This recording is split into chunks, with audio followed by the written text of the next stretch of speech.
Well, Richard Harmon's here. They said wait 10 more minutes. I said I don't play by your rules. Super shocking. Did you guys see the boys panel earlier? Yeah. Everyone give it up for Monkey. Hey! She claims to be from Vegas, which I don't believe is a real thing. Anyone from Vegas? Anyone? I told you. See, no one actually... I told you, Reno, it's not a real thing. Just say you're from Reno. Everyone knows that's where you're from. Oh, Reno exists. Sure, yeah. Well, once Luisa gets here, we have a fun little Emori video. I mean... you're standing in for Luisa. Yes, you're standing in for Luisa. Okay, great. Let's just choose her. Come take his beer, come on. You got any real riff, like anything you want to talk about? This is the part where you guys just can take over, I guess. What ice cream flavor would you be? What ice cream flavor would I be? Him or Murphy? Both. That was a great question again. You said this. I said Murphy would be pistachio because you're nuts. And how about regular day? Same. Yeah, that's funny. Chunky monkey. Chunky monkey. Animals, again, I thought you'd be like a hippo ice cream flavor. Yeah, I actually hate it too. It's gross. What's in chunky monkey? It has nuts and banana. Oh. Again, nuts. That's nice. The nuts is the thing that you have an issue with in Chunky Monkey. Nuts and ice cream. Anyone? No. Yeah, like that's your issue, not the bananas. Unless it's literally going to kill you, which is quite possible. Ice cream is like smooth and creamy. Nothing nuts in there is just like... It's a texture play. Salty and sweet's a perfect combination. Everybody knows that. Absolutely. Throw some pretzels in there for all I care. That sounds delicious.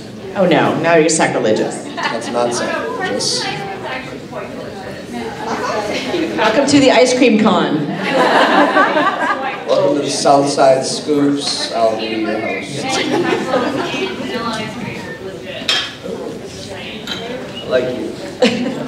What ice cream is in your freezer? Yeah, I like that. What ice cream is in Richard Harmon's freezer? Thank you for helping pay my mortgage.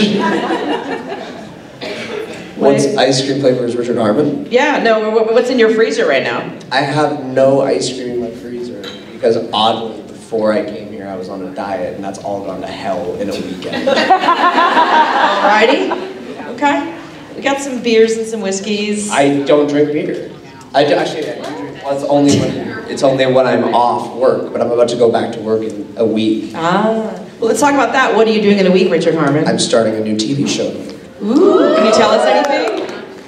I don't know if I can yet. Is it an existing show? It is an existing show. Is it on the same network as The 100? No, they wouldn't allow that. Okay, I didn't think so. Just checking. No, it's a different network. Is it filming in Canada? It is. Okay, that's convenient for you. It is with, who ever watched Continuum? Continuum? Yeah, so a bunch of the writers from that have been writing on a different show, and in the off season, they just kind of like reached out to me and were like, do you want to be our bad guy for half the season? And I was like, oh yeah, I do. To work with you guys again, like anything. Yeah. So I think I play like a human trafficker. Sell people into sex trade and other things. Sounds delightful. And I'm the head of it. I'm ahead of it all. You seem really excited by this. I'm so pumped. So stoked. Are we ready to roll video? Okay. Selling. Mike, we're ready to roll video. We're gonna, Richard, if you want to lay down again, your video's about to play. I'll be ready. Okay, good. All right. Thanks for coming. Thank you. No, not now.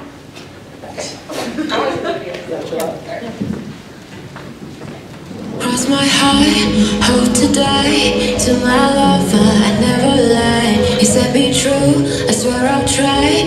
In the end, it's him and I. He's this is the my mind. We got that love, the crazy kind. I am his, and he is mine. In the end, it's him and I, him and I. This world is cruel, so they say. Always harder to find love within an enemy.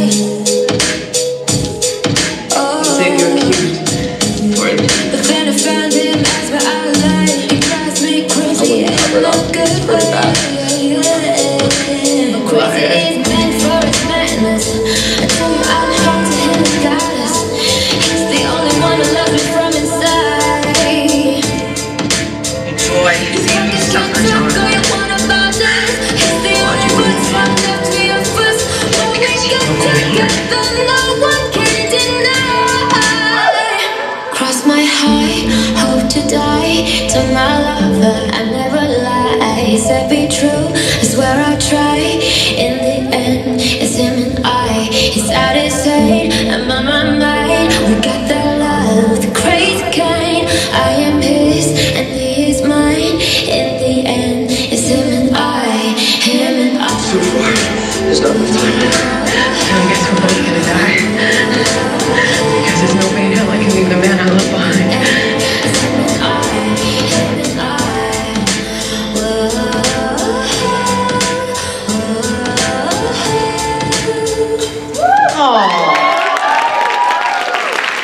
Lisa's here. He makes these videos, they're pretty good. A fan named Amandine. I thought it was Amanda, but it's Amandine. So she's Amandine. That one. Yeah, I'm tired. Like that's a name. That's Amandine. Sure, that sounds great. Yeah. Very American. Very. Yeah. Where's your Murphy hat, dude? You got it? Your Murphy hat? I don't know. I don't do flat brim hats. This guy and his style. It's true. It just doesn't look good on me. Okay. All right. We're They not. look very good on other people. That's Looking true. out, I'm seeing a lot of very attractive people with flat brim hats. I would not be one of them. Nice. Okay, that's fair. You know, I think that people really, and it happened during the women's panel. There's a lot of scenes with Emori and you. Sure, it's not. And I was gonna say though, but people, like I think people are really invested, and I think your relationship has resonated with people, and I just wanted to talk to you about why you think that is, and how you had such auspicious beginnings out there in the desert, and then to where you are now in the tumultuous space crew situation, and obviously you can't tell us where you are in season 6, but like talk about the journey together. I mean, these are two people who felt misunderstood and isolated and alone and had people and had issues with those people.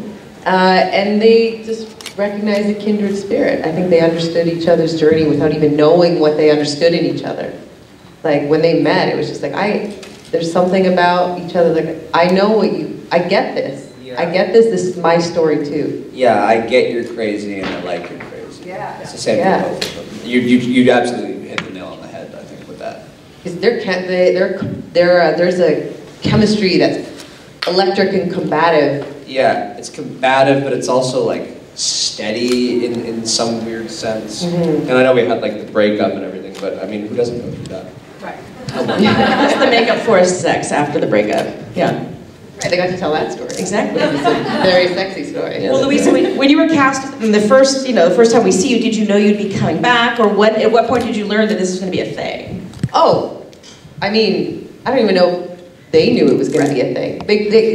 It was a test.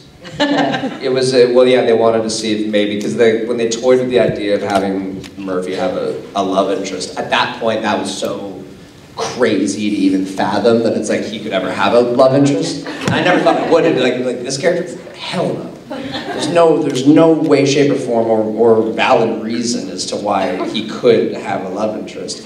And then the way they wrote him more in the desert, kind of the betrayal, I'm like, yeah, the betrayal would be, you would get some, like, for sure. That would be intriguing. That great moment where I had the knife to your throat and you're looking up at me and I could see, like, when I saw the footage, I saw in your eyes that you were like, oh, damn. Yeah, and they wanted to see if it would work.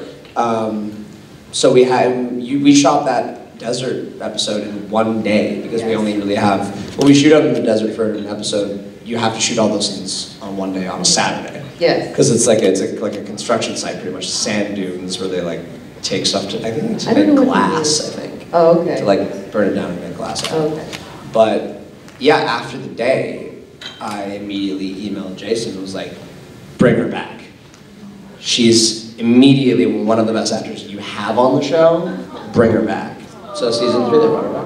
Thank you, sir, for helping me continue to work. Man, thank you for making my life very easy. She's the easiest person to work with in the world. Both pretty easy. We're both pretty, like, Yeah, everyone else has got their own stuff, and you just kind of sit there and just like, so did you have a sandwich today? Like, yeah. Like, cool. I saw it in the, put in the earbuds. in the meet and greet earlier today, I mentioned it, I was like, I think me and you are very close as people, but also I don't think, I was like, I don't know anything about Luisa. I don't think she knows anything about me. Like, we do, but we don't. We never really talk about it. It's true, it's funny. Only recently have we kind of broken that barrier in recent events. Yeah. But, yeah, it's more so, when we come to work, we leave everything else from the outside out there, and that's what's so lovely. Like, when I was having, like, kind of a tough personal time, like back in season 3, we never talked about it. You knew I was not doing great outside of work, but you respected that during work, that's what I love and that's what I'm here to do, and you just made it so easy. Yeah, because we both really respect the process, and we just, it's what we love to do. Yeah, we love to do it, and we want to do it, and we want to do it right. Yeah. So neither of us want to get in each other's way. We just want to help make it better and better and better. Just a lot of hugs and compliments. It's fun. It's the sweetest like TV relationship ever. Look at these two. On screen and off screen. It's like, because it's just coworker stuff. It's just so like, it's so easy. There's so much mutual respect. Yeah. There's so much mutual Welcome to the Love Fest. I love it. I was going to ask, so obviously you take a lot of time in the chair to get your face tattoo done. And then, you know, what I really love, and I think it has also really resonated with the fans, is, you know, the hand, the disability that Emori has. It is a non-factor. You're still a badass. You can do the spaceship thing. You're, you know, on the new planet, and you know, I think there's some interesting fan theories about other mutations you might find there. I mean, what do you? We don't have a backstory for you. So, like with Echo, we sort of piece it together. Do you create your own backstory, and do you have hopes for her? I mean, I have created like different guesses over time on the show, and especially once I found out about all the Bayless stuff, I also filled in a whole lot of blanks with that, and then guessed a lot more, but nothing is ever canon until it's canon, so it's just there in my mind. Filler. It's helping me work, but it's giving me, it makes the bowl full that maybe I'm drawing out of it's not specific for anybody else. Yeah, it's not canon until it's canon. I've had so many things that I've created as like my Murphy backstory, and then all of a sudden they'll actually write it in, but it's something so different. Like I was originally like, how do you think Murphy got locked up? And I was like, I peed on the last tree. And then the next season it's like, you murdered the officers. You sentenced your dad to death. And I was like, that is different than what I thought. Way more aggressive. It's because I peed on that one guy in season 1, so I was like, I think I'm a peer. Like, he just going around the arc peeing on things. You know what? When I met you, I just knew this was my guy. This was my peer. And it was love. it was love. We've been in love ever since. Did you know he really likes hippos? Did you know that? Yeah, I spent a lot of time in the guys panel. You know what? It's guys stuff. Don't worry. Okay, we have hippos are terrifying. Oh, hippos. Hippos, yes. Yeah, they're very scary. They kill. She gets it. They kill like more people in Africa than any other animal. You know this? What do you do with a woman like that? Apparently marry her. Yeah. I just saw a video of a hippo that a bunch of there was a gazelle or something that had been chased and was hurt and had been chased into the water by some lions, and a hippo just came over and grabbed it and threw it to the lions, like, take this thing out of my water and eat it. That's a scary animal. It's made Richard's day.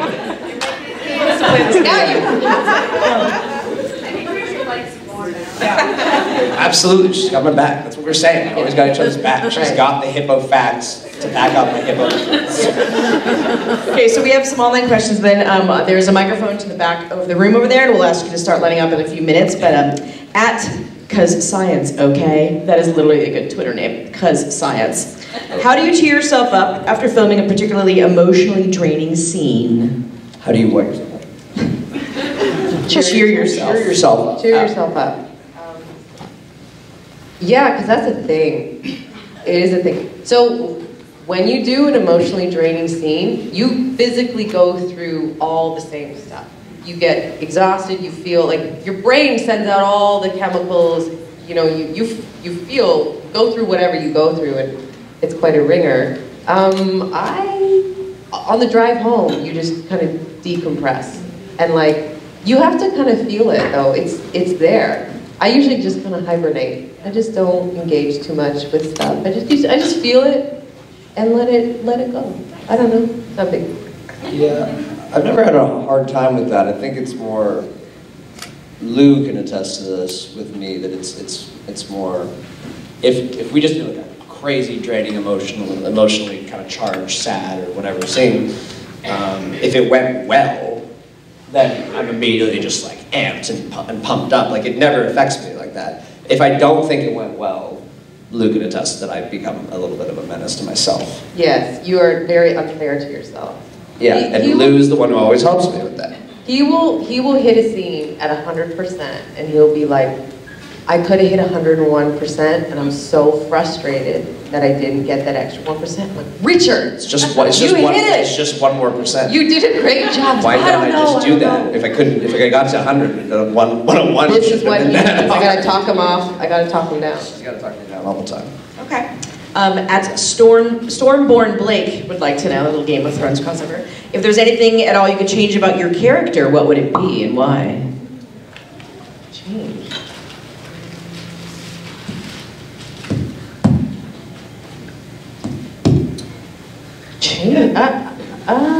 You'd say nothing. I kind of like it. I like it. All right. They're perfect. That's the answer. They're perfectly imperfect. Yeah. You saw the video. Yeah.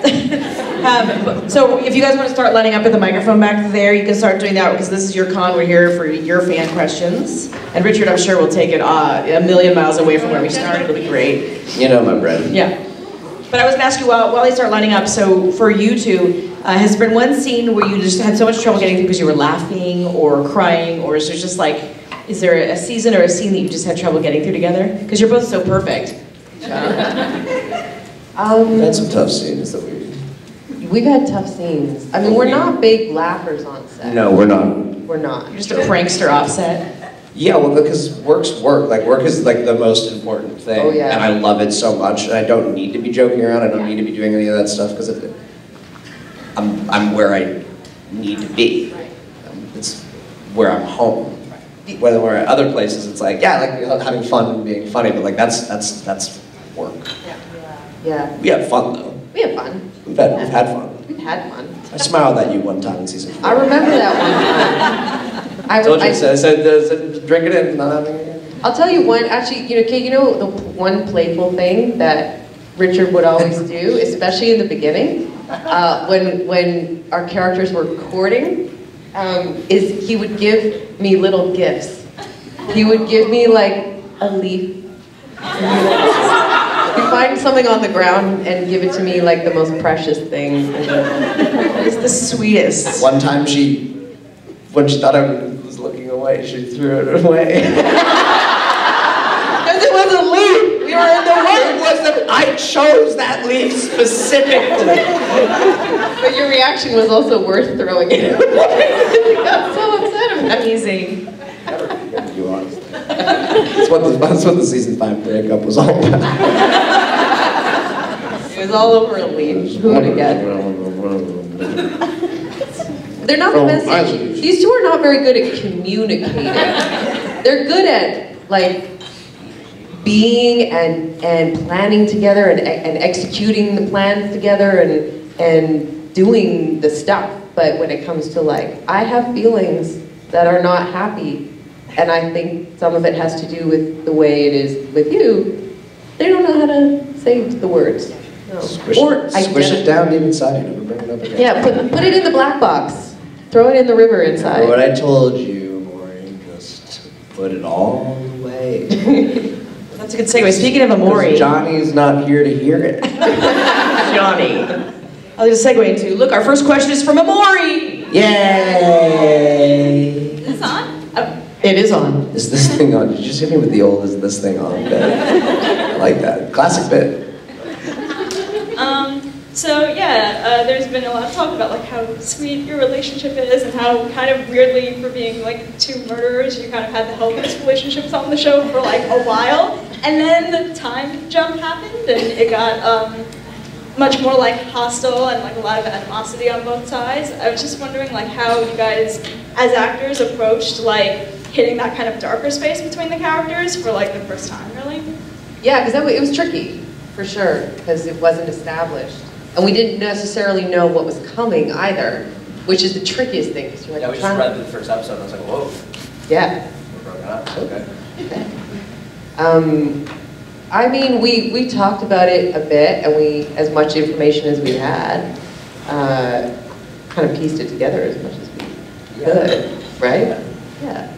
Yeah, I think they explained it pretty good in that scene when you're trying to take the collar off. Maybe. Yes, that was great. But we had to crush it all in that one scene and make sure that people got it from the that was picture our pages, yeah. that was our explanation of the 6 year. That was so important. It was. That was one of the ones that me and you focused really heavily on. And if the scene's not going the way we like it, which at the beginning that scene wasn't. I remember. We were like, it was the timing was off. We weren't liking it. It wasn't vibing. Mm-hmm. And generally with me and you, people could tell if we don't like it. I'm sure it was good. But people can generally tell because our demeanor changes quite, and it's just like, all you need to do with us though is just leave us alone. It's like, leave us alone, me and Lou are going to talk about this, and we'll just kind of look at each other like, what's going on, what's wrong with this? Yeah. And we'll just keep working until it's right, and I think it turned out pretty good. I think it turned out right. Yeah, I mean, it's like, it's a long time for two people who are volatile and used to being in action to be in a box where things can't change and they aren't useful. I was stuck in my own head as well. Nowhere to escape. There's no outside stimulus that Rick could focus on to get those monsters in his head away from him. They just amplify. Yeah. And Emori's a grounder in space, so. He loved it. Also, I'm like, she's so adventurous, and she'd be a nomadic already, and she's had to be so adaptable, and she's lived in probably the worst imaginable situations, that I think for her, she was kind of like, cool, I'm into it. Like, let's check this out. This seems pretty sweet. So I think she took to it. Yeah. She was pretty excited to be up there. Yeah. Thank you. Thank you, Emori. Hello. In light of you guys not being able to say much about season 6, I thought it would be interesting to get a little bit of behind-the-scenes information. I've always been curious, in a lot of workplaces, they make you do personality tests to kind of get to know your coworkers. I wondered if you guys ever did like team building, or you knew each other's personality types, or you just kind of get thrown in and you go with it. The cons are team building. Yeah, you throw yourself into the hot water. You just gotta figure it out. You have to figure it out. And that's why I speak so highly of you, is because it was just instantaneously like, oh, you work the same way I work. Yeah. We're gonna be fine. You're not gonna talk my ear off until I have to snap at you and tell you to be like, let me work. You just get it. I was pre-warned, and I have completely changed my behavior. People need to be pre-warned about me. But we knew each other before. We did. We've known each other, Yeah. We've been rotating in the same around circles and have met a couple times. Yeah. And then I found out it was her who got the role, and I was like, oh no, we've never really worked together before. And we never knew each other that well. We just had bumped into each other a few times at like events and stuff. Usually, look at this. I know. Look, here you are now. Here we are now. How it goes on set usually is you're like, hi, I'm Luisa. Hi, Richard, nice to meet you. Cool, you want to run the lines? Yeah, sure. Okay, and then you run the lines, and then you do it. Or some people will be like, I don't like running lines. And you're like, okay, we can just shoot it. I remember being lazy too sometimes. Thank you. Hi, I'm Alexa. Hi. So I love finding the perfect song to describe a fictional relationship, and I was wondering if you either have one or could pick one for... We talk about that constantly. Yeah. We share songs all the time. Oh, really? Sometimes we'll listen to the same song at the same time to prep for a scene. This season I gave you one called Here I Am by Boxer Rebellion. Oh, okay. Really sad one. You gave me one I love. Was it the Death Cab? No, it was Scared by Tragically Hip. Yes, yeah. That's a Murphy and Emori. Yeah, yeah. For You sure. Make Me Scared. Yeah. That's By who? By Tragically Tragically Hip. Hip. It's a Canadian band. Woo! Yeah. And I remember when we were in season 4, and I was tied to the rocket, and they were gonna sacrifice Emori, because that was quite an emotional thing we were shooting. There's a song by Death Cab Cutie called "I Will Follow You Into the Dark." I put that on my. You did show me that. Yeah. I have that on. I'm like, Richard, this is us. not. This is the story right now. And so we like had a bud in each ear, and we were like, okay, yeah, get psyched up. Like, It's really cool, actually. You do that together. Yeah, we do. We share all that kind of stuff. We have a very weird, different than most, like, fictional relationship coworker thing. yeah. Because a lot of times people can like, it's like, oh, we can confuse reality and a thing, and fall in love and all that. And people have asked me that before. Like, have you and Lou like ever? I was like, oh God, no, never. No. Like, it never. It's like it's never even a question. It's never even been a thought. But we like each other so much. Oh, we love each other. Like, I think you're the best. You're the best. Beautiful woman that's so smart, so kind, like everything you could ever want in a person. But it's just like it's never been that. It's Never ever. Nice. It's like no, Lou. That's my friend. Like that's my partner. Yeah. Special. Thank you. Good question. This is why we did so good at beer pong last night. Yes. Richard is You a picked great it coach. up. You picked it up. You were working with nothing. I was terrible. You were my masterpiece. I was. I molded you into what you are, into the fine drinking specimen that you see. Good. All right, so this is kind of a slightly strange question, but we know that the Nightbloods obviously worked because Clark survived, which means if they had actually tested on Emori, she would have survived that. Murphy also knows how to put the flame in people. So theoretically, that means that if that had happened, we could have had Commander Emori and Flamekeeper Murphy, and what do you think that would look like? I'd watch that show. What do we think that would look like? Yeah, like what would that be like? I mean, they'd probably go crazy. Yeah. I mean, this guy with power? Like, do you trust that? I would be in charge. I would not trust Murphy with that. I don't know. I'm not sure. I really love that idea because if you think about Emori was an outcast, so she understands every sort of walk of life as a grounder, and maybe she would be sort of a beautiful commander in terms of bringing people together. That's a really great way to think about it. Okay, great. Joe, just write that one down as I mentioned. Murphy'd be fired within a day, though.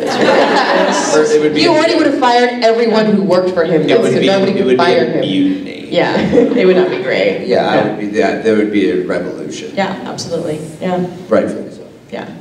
Thank you. That's a great question. Thank you. So Murphy is the cockroach. What do you think? So they say. Yeah. What do you think would like better represent your character? And you too, Luisa. What animal or bug do you think would represent your character? Hippo. I have. Not on the strength for hippo.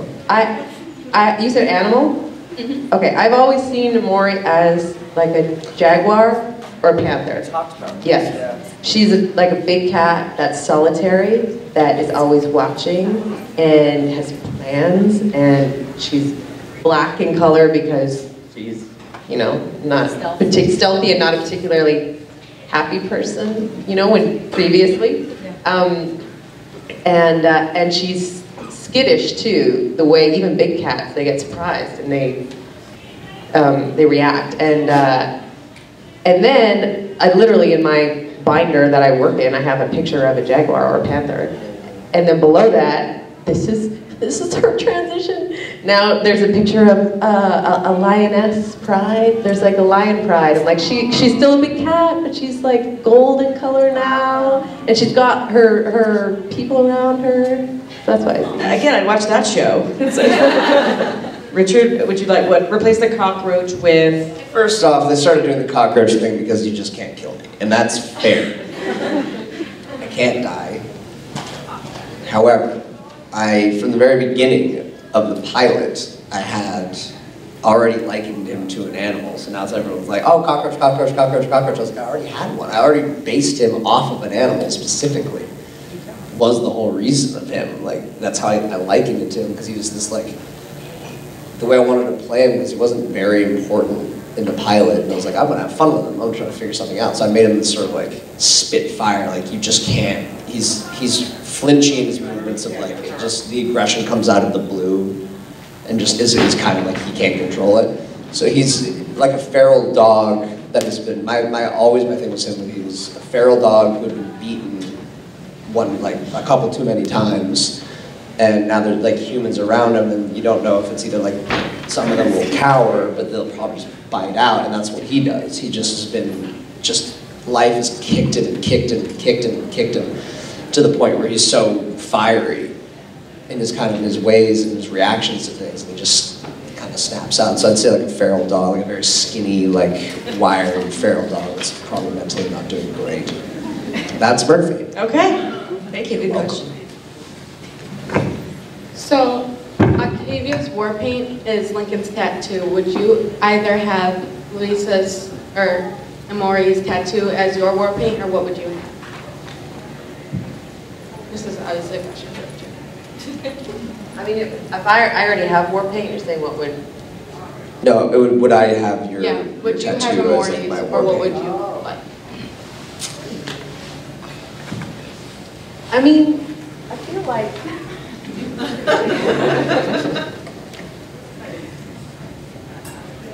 A secret in front of all of us? Wait and find out. Ooh. It's the first nugget we've had all day, so it's pretty good. I'll accept it. No. Good question. Who knew? Okay. Hi guys. I know last time panel I was talking about names again, and I'm still playing with these theories of mine. So like we have Murphy, of course, Murphy's Law, Chaos, and Soons, so on and so forth. We have Emori, which represents love and wanting acceptance because she's an outcast. I find it ironic the two of you are mirror images of each other the opposite way. Murphy did well on grounder, being a grounder, and you did well in space. Oh. And my question is, because of that, if you guys were superheroes, what team would you be like? You know what I'm saying? Like duo, team, superhero duo would you be? Because that's kind of like how you guys are in the series. That's so interesting that you mentioned that. I'd never thought about that before. That I did really survive way better as a grounder. Like I worked in that society, and you did so well with mine. But the people who have banished me out and turned on me so many times, and I've turned on them, you thrive. Yeah. I never thought about that. That's really interesting. So true. And they banished me too. They did. Oh my God, the parallels. I feel like we've thought about this. I'm not wearing my glasses. Do you write for the show? No, I'm just really inquisitive and I pay attention. I feel like we've thought about stuff like this and then maybe even forgotten it because we've been on such a journey. Because there's been moments where I've been like, there's strange parallels happening here, but I've kind of like not dug too deep maybe. Superhero. Superhero duo. Yeah. Like a made up or like a real superhero duo. You could be Marvel, a DC, whatever you want. Like, you know, pick a superhero that you think that embodies you and then combine them with your other half. I'll be the Robin to your Batman any day, baby. Yeah. Thank you. So this is like kind of a two-part question. I guess the first half for Luisa and the second half for Richard. Raven and Emori are the only physically disabled characters we see on the show. So Luisa, do you think that that's kind of what initially drew Emori to learning how to do things with Raven when they were up in space? Was that they could kind of relate on that level? And then Richard, if that's the case, do you think that that's kind of part of what came between Emori and Murphy? Was that they had only really relied on each other up till now, but now she was experiencing like this relation in a way that he couldn't possibly relate to her?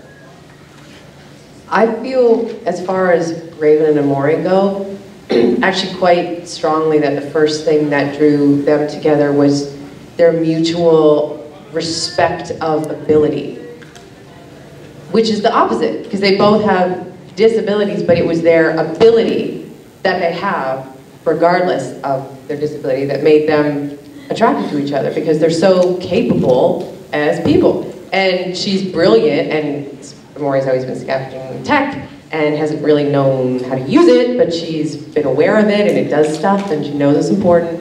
And then suddenly comes along Raven, who's like, I can fly ships, and I can build anything out of anything, and I'm amazing and a genius, and just give me some twine and pliers and a screw, and I'll build you a time machine. And I think Emori was like, oh, this chick's awesome, I need to know more. I would think over 6 years in space, they would start to maybe talk about other stuff, but I don't know, I can't speak for Lindsay, but I don't think that Emori sits in her feelings very deeply about her hand.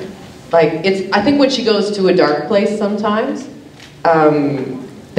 she might think about it in a roundabout way, but I think there's painful stuff there. But I think there's been an insane amount of healing that's happened. First with John Murphy, massive acceptance and healing. She already didn't see it as something bad about herself.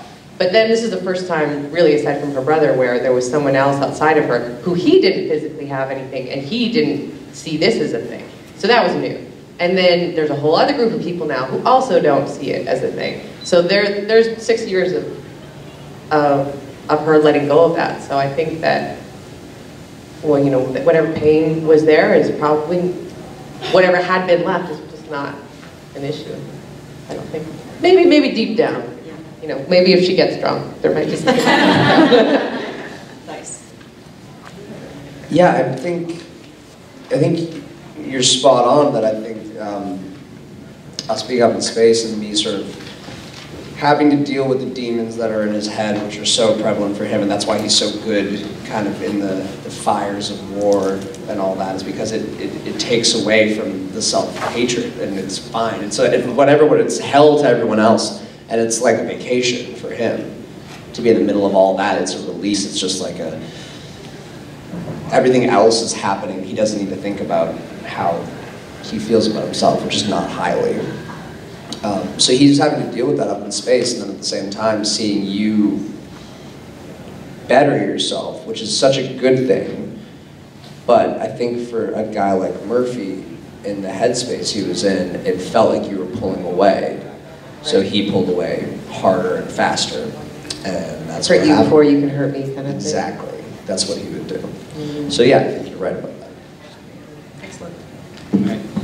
All right, you both seem really attuned to the acting process, and you like to collaborate with one another. So I have something of a question/game for the two of you. So I want to pick a famous movie or TV show, and I want you to recast it with actors and actresses from the 100. Wait, hold on. Start over, the famous... I want a famous movie or TV show, and I want you both to recast it with actors and actresses from the 100. Okay. Okay, are you going to give us the TV show? I'll throw it out there to anyone if they want to do it. Yeah, yeah. Anyone? What is the improv? Walking Dead. Lost. It's been years since I've seen Lost. I know since I've seen Lost. I was obsessed with it when it was on. Okay, I agree with both of these comments, sorry. All right, obviously Murphy is Sawyer on Lost, by the way. Friends. Yes. What about Friends? Friends? Yeah. We could Friends. That's tough. Who shows up? We're not saying the characters, we're casting the actors. Correct. Yeah, okay. Friends? It's actually way harder than I thought. There's only a couple characters in Friends. But Murphy's not a part of it. It's just me. I can be Chandler. Be Chandler. You could be Chandler. I don't want to. I don't. But I guess I do want to be, but I want to just take the obvious one out of the gate. I'm not going to cast myself. I'll leave that to you. I'm going to go... I think Tass would make a good Rachel. Yeah. Mm-hmm. I could see Lindsay as Monica. Yeah. Yeah. Mm-hmm. I could see... Wait, who's Lizzie? Did I say Lizzie? You did. Lindsay. Oh, I was like, who's Lizzie? Sorry, Lindsay is Monica, Lindsay, yeah. And we're doing very poorly at this game. It's tough. The energy just went, whoa. It's very tough. This is tough. Well, I was just trying to pick a show where everyone knows the characters, so. Bob would be that one weird boss that kept slapping Chandler on the ass. Yes. Like, Bob could be so better suited for having a bigger role, but I just want to see him. Yeah. Bing! I think Bob would kill that. Yeah. It would be Joey. That's important. Richard Murphy. Me? You'd be fun as a Joey. Yeah, I could do it, I guess. Yeah. How you doing? It would be Ross. No. Bob. What if we made? Bob can do anything. What if we put Devin as Ross? Chris.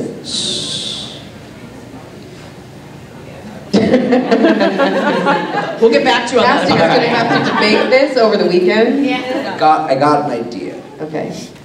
I think what would make this interesting.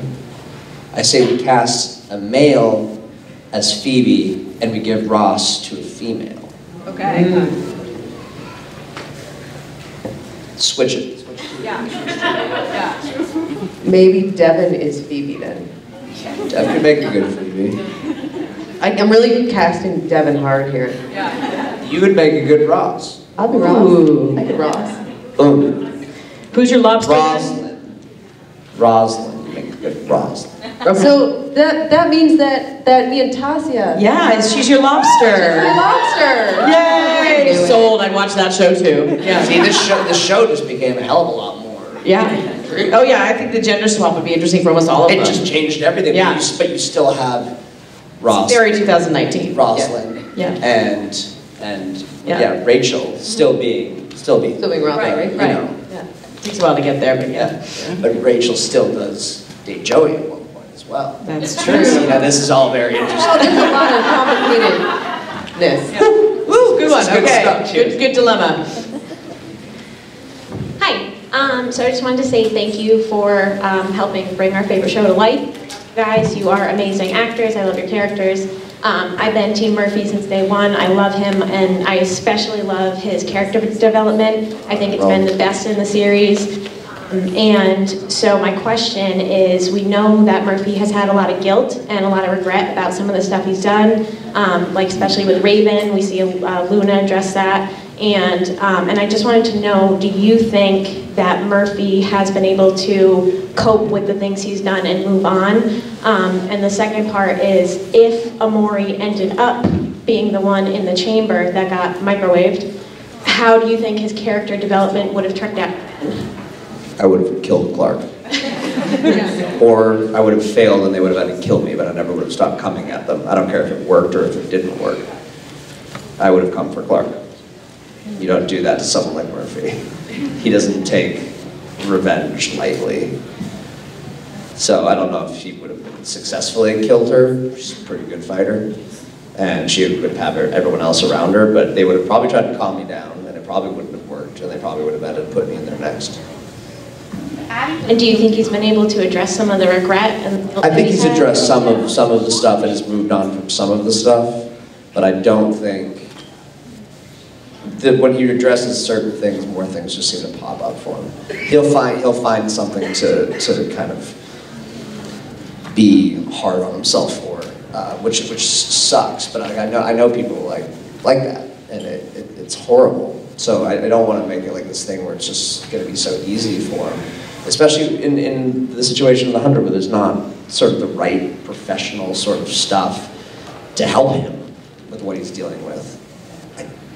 I don't want to give the unrealistic expectation of that without the proper sort of taking care of it, which he doesn't do. He doesn't properly take care of what ails him. It just won't go away without kind of going through it properly. Yeah, it makes him who he is, and I love it. So thank you, guys. Thank you. Hello. So I have a question. I'm not sure if you'll be able to answer it. It's not allowed to, in which case I have a backup. But is there anyone that you as actors wish that your characters could have played off of in the show that you didn't have the chance to? Are there any characters that we wish our characters could have played off with? Yeah. Yeah.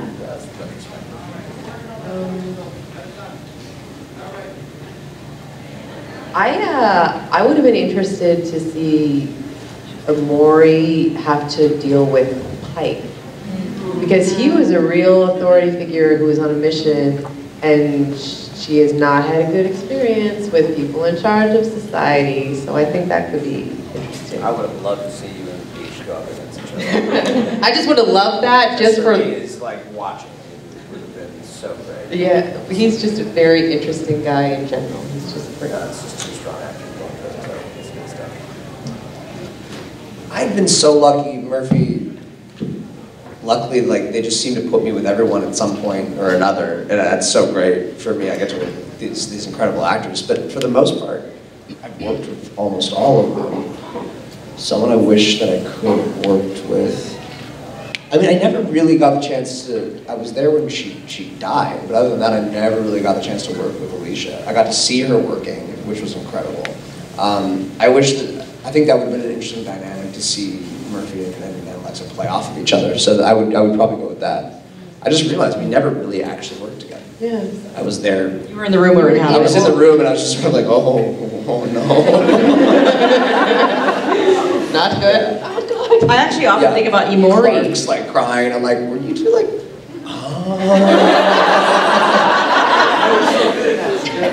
Thank you, guys. You're back. Yeah, a lot of people online were like, does Murphy know what's going on? Murphy was one of the first people who knew. Yeah, Like, Oh. I'm so sorry. I was gonna say, I've actually often thought about like, what if Emori and Lexa, because I feel like as she was changing her tune, blood must not have blood, maybe she brings the Outlander Grounders back into the fold, and it would have been interesting to see. That would have been amazing. Yeah, that would have been really cool. Like I feel like you guys would have gotten along because you're all business. I feel like she would have wanted to get along with Lexa. I feel like Emori would be highly suspicious of any attempt at outreach, and wouldn't necessarily trust that just because she's saying now, come and be a part of our society, that would last. So I think that she would be highly, highly suspicious. But that could be very interesting. Yeah, absolutely. Yeah, good question. Okay, my question. Happy birthday. Happy birthday. Thank you. If some Freaky Friday thing happened and Murphy and Emori had switched, what would be the first thing they would do?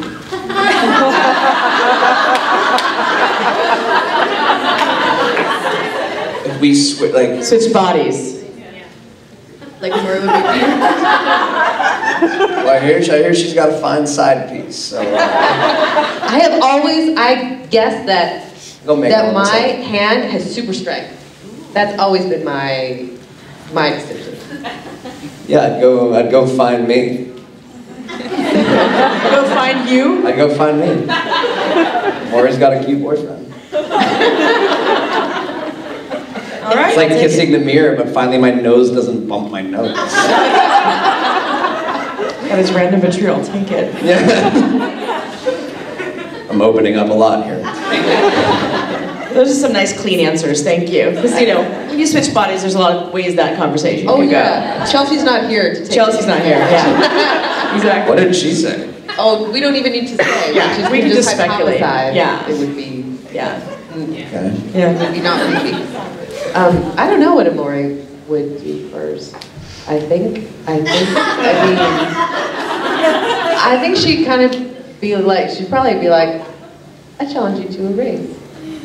Let's see this. Let's see what this body can do. A lot. Okay, here's a question. Gold in the 100 meter and 200 meter in high school, not a big deal. Okay, Hippo, I love how competitive you are. Very. With himself and everyone. Mostly with himself. Right. Well, you know what? We're going to give you guys a small break before your next thing, so let's thank Richard and Luisa. Emori, thanks for coming, and the next panel will be Chelsea, so stay tuned.